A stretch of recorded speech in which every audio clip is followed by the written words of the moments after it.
was in college, everyone was going off to real jobs. They were being like doctors and lawyers. And I remember, I basically went to England and got this master's as a stall tactic to finish the book because I won a fellowship and it could be paid for.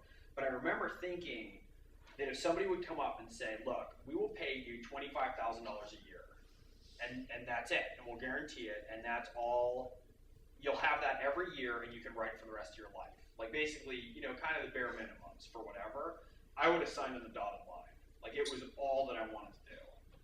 So in some ways, a lot of what is surprising or alarming is just how quickly things can change, how you can have different strokes of luck.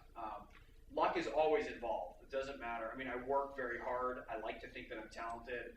At the end of the day, there's a lot of talented people who have phenomenal manuscripts that are, in their closets or in their drawers.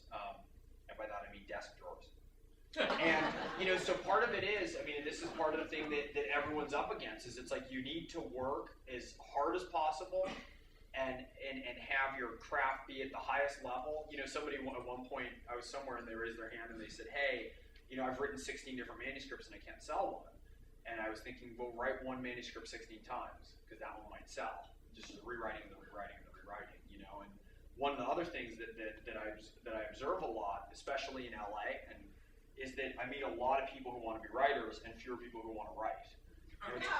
It's got to be the writing, And so in some ways, you've got to just bring your game with the hard work and make sure your work's at the peak thing and be there for every opportunity. So when that luck happens, you're ready to slide through.